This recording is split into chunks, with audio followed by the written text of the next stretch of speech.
We're going to sit out here on the porch today and do the wrap-up video for our live broadcast last night, October 8th. Thank you everybody for the chats and for the super chats especially. I have enough to send a box, and I have enough to probably get at least 10 or 12 boxes of drink mixes that the boys like. So if you would like some support for your military family member, please let me know. Send me an email at ourbiggsadventure@yahoo.com. Our first win of the week, I just want to shout out to Heather. Heather's nonverbal son actually said the word mom, and everybody in the chat was so overwhelmingly supportive to her, and I stopped the broadcast and cried, because that is such a gift to someone who takes care of a person who cannot say thank you. So way to go, Heather, for the awesome win of the week. We're going to talk about getting ready for food shortages and what we can do to empower ourselves to get ready. I know a lot of channels identify a lot of problems, but here at the Biggs Prep, we're about solutions. So number one, we're going to identify what food shortages affect your area the most. We're going to look at droughts, floods, hurricanes. We're going to check the USDA website, because even the USDA website recommends 3 days worth of food, which is a great place to start if you're a new prepper.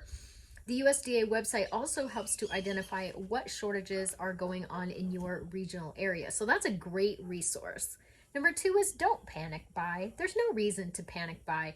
We're gonna stock up slowly. Panic buying leads to waste, and we're also gonna buy what we eat and eat what we buy. So we need to rotate through any food storage that you are acquiring.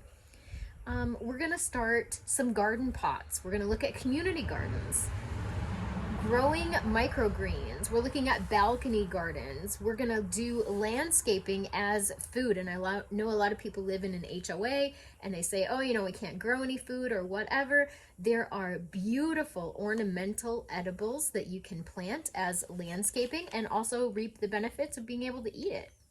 We're going to look at native plants, native edibles, and try to plant those in our landscapes so that they require less fussing. And I did mention about my poor dandelions that I've been trying to get going for a whole year. We're getting creative with meals, and Nene of Nene's Prepping Kitchen said some great comments about keeping it simple, using those one-pot meals, which I mean is kind of common sense, but if you're new, then you may not know. So we're going to do beans. We're going to make recipes with no eggs. And I do have another channel called the Biggs Homestead Kitchen where I make recipes so that you don't have to try them out. We try egg substitutes and do depression recipes and all kinds of cool things over there. Meal planning, we're going to stretch those meals. We're going to use depression recipes, cook from scratch. And if you don't know how to do that, then now's a great time to practice. And that is one of the other tips, is to practice now. Practice now. We're gonna make our meals, plant our seeds. We're gonna practice our skills, because now is the time when we have a safety net.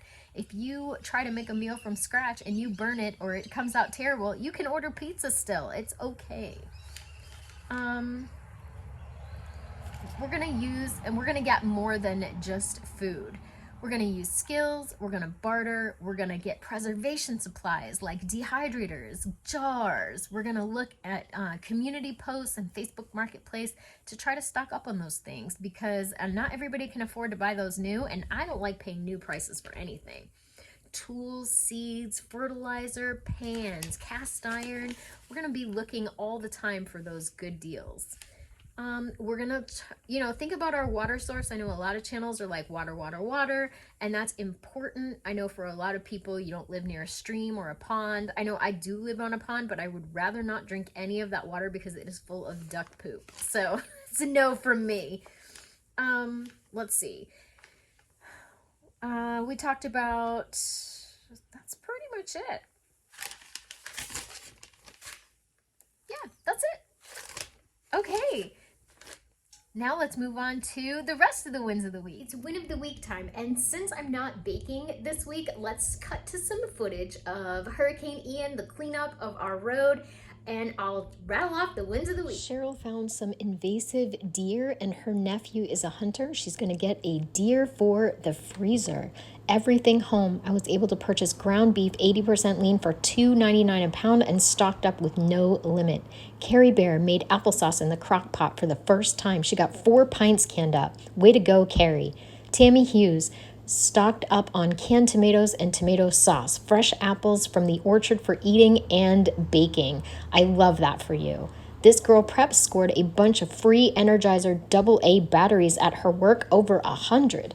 Michelle Mitten, prepper veteran, love you, girl. Close date tomorrow on the new home, and then she listed out all of the wonderful deals she's been getting on furniture. Uncle Al fed a person a hot meal. I love that. Holly finally getting back to work and got a raise. And then she has a medical procedure coming up, so let's all say a prayer for Holly. Mary Price, no win for me in November. My power bill is going up 134%. And I responded, hey, Mary, do you have any plans for an energy audit or anything like that? She's in Central Illinois, so let's hope she finds out some wonderful savings. And Azure Morgana found some mason jars.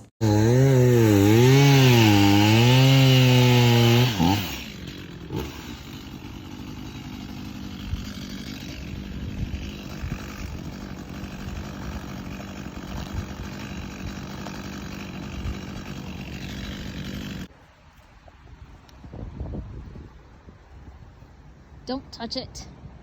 Sap. That's badass. Wow. Never seen that before. That's great. The tree just peed.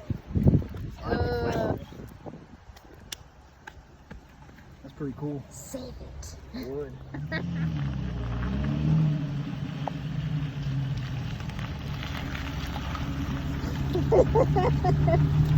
Hello? Come on, girl. Part 2, wins of the week. Me and Mr. B had breakfast out on the outdoor perch, so let's go to that footage and I'll finish up. Wins of the week. Rebecca Bullock Jared. Last week, one of my sons, a broke college student, needed a car repair. They took it to a big garage, $4,400. They took it to a smaller garage and got it fixed for under $1,000, a huge savings. Vancouver Vixen, win of the week. She's been canning, and the biggest one is she finally got her sister to start prepping.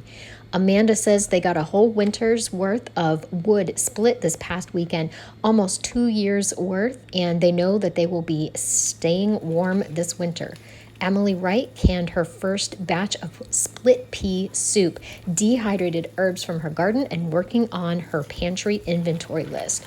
A quiet, orderly life. My son-in-law bought the rest of the mason jars that I had stored in the garage. She got them all beautifully cleaned up, and now she has room in her shed for her mower. Sarah Connor made ribs for the first time in her 40 years of life in the oven, and they came out great. A new cooking skill for Sarah, and I'm so proud of her. Carol, hi everyone. I'm super excited this week because she used her Presto canner for the first time to can some hot sausage links. Robin's Nest survived the worst hurricane of her life in Inglewood, Florida. Just got her power back on. Prepping paid off with water, lighting, canned foods, and supplies to see us through.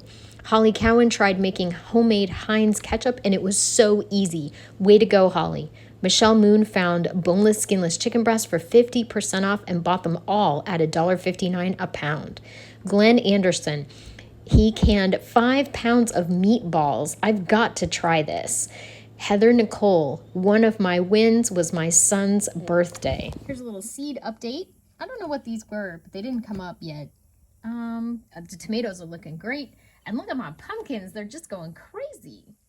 And there we have it. There is the wrap up. I do want to say that Sassy over at Sassy Gals Prepping, she has started $5 Fridays, and I am all in. Look at this hair.